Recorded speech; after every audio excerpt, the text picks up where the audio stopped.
national average interest rate hit 8.03% this last week. So we're going to look at that and a few other data points to see exactly where the real estate market has been in Wrightwood and exactly where we can expect it to go in the next couple of weeks or months.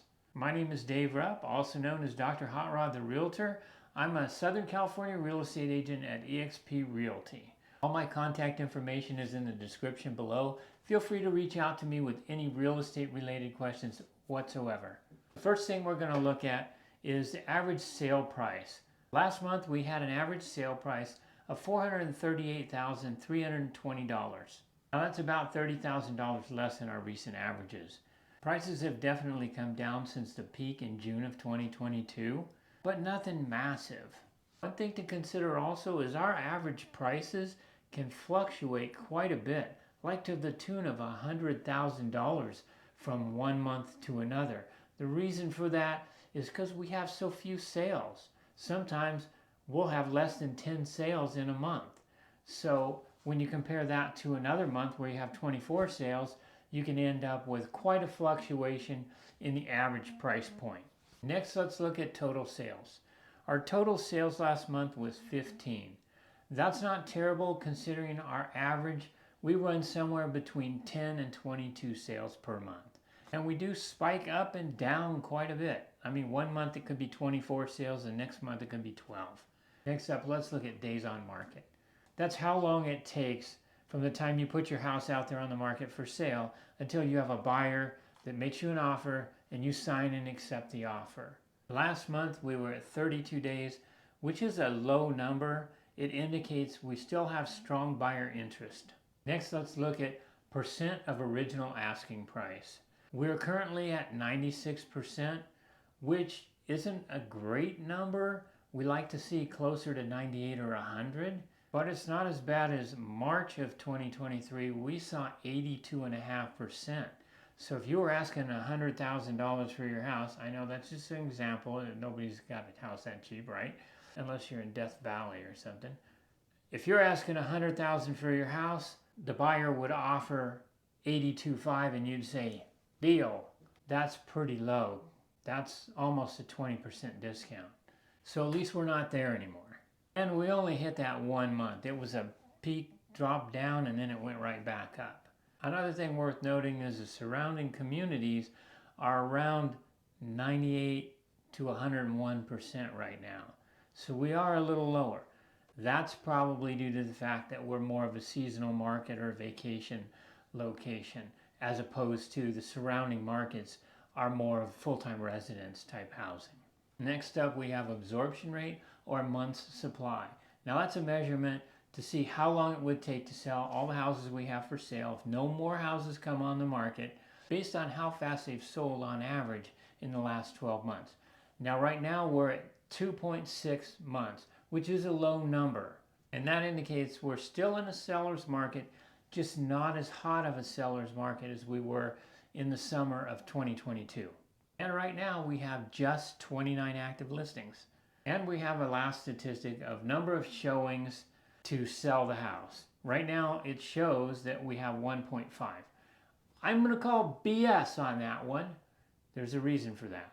The reason for that is we real estate agents use an app on our phones called Showing Time, which allows us to schedule a showing for a house. That way we don't end up showing a house at the same time someone else is already there showing it, and then we have to end up wasting time sitting there waiting for someone else.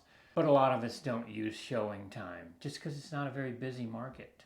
The numbers that we see on the statistics that say 1.5 showings, those are only the ones that people used for Showing Time. The data for that statistic comes only from Showing Time, and Showing Time has no other way to calculate unless you use the Showing Time app. So if you're using a combination box, if you have a key in the office and you go out and you unlock it and show it, or if you use even the electronic box that's on it and you use an electronic key and open the box, get a key out, none of those will add to this statistic. So I'm again calling BS on this statistic. It's just probably way under. It's probably more accurately like 7 or 8 showings to come into a contract. And the elephant in the room is the interest rates, 8.03% last week. So how does that affect the market? It is dampening the market considerably. Nationally, we've had something like 70,000 real estate agents quit because sales are slow. Also projected for this year, total sales for the year, not for Wrightwood, but for the nation on average, we're expecting a 20-year low. But Wrightwood's right in the mix with that. We've seen the same thing. About a 40% decline in the number of houses sold for the year. Okay, so let's put all this information we just looked at, all these data points, and some other economic information that's out there, put it all together and see what it's going to tell us that we can expect in the next couple of weeks or the next few months in the Wrightwood real estate market. Okay, so what we know is, number one, sales prices are not as good as they used to, but they're not plummeting. Number two, for our area, the number of sales is not abnormally low. Three, the number of days it takes to sell a home is low at only 32 days. Four, the sale price compared to the original list price is around 96%, a little lower than we like to see, but not terrible. Five, the month's supply, 2.6 months, pretty low number. Six, only 29 homes for sale right now. That's pretty low inventory. All these put together show us we're still in a seller's market, show us we still have decent buyer demand, even though interest rates are up in the 8% range. So the high interest rates, while they're slowing the market down, they're really not killing us. We're really not in bad shape. So going forward, I don't think the interest rate's going to go up more than another 1/2 or 3/4 of a point. So I don't see that affecting our market, since we're really not being affected too much right now by the lower rates, but we have such a low inventory. If those rates start to go down, which they will eventually, we're expecting at this point 6 months out or so, but once those things start dropping to the point where people who are held back right now, who can't play the game, when those people start getting off the fence and getting back into the market, either buying or selling, if our inventory is still low like it is now, that's going to force prices up fast. To speak to that interest rate expectation, where we get that is the Fed is still not happy with the inflation rate. They want the inflation rate lower, and that's not going to happen unless they continue to do these tightening monetary policies, which includes raising the interest rate. So we very well expect another interest rate increase by the Fed coming. Consumer spending is still strong, jobs are still fairly strong, and until the Fed sees consumer spending tightening up hardcore, consumer credit rising drastically, foreclosures or some type of indicators that people are getting in trouble financially, and jobs being cut, the Fed is not ready to start lowering interest rates, but the opposite. They're going to keep raising until they force us into more of a recession. Okay, so in the upcoming weeks, look for the prices to decrease, the number of homes selling to decrease, furthermore, the time that it takes to sell a house to increase.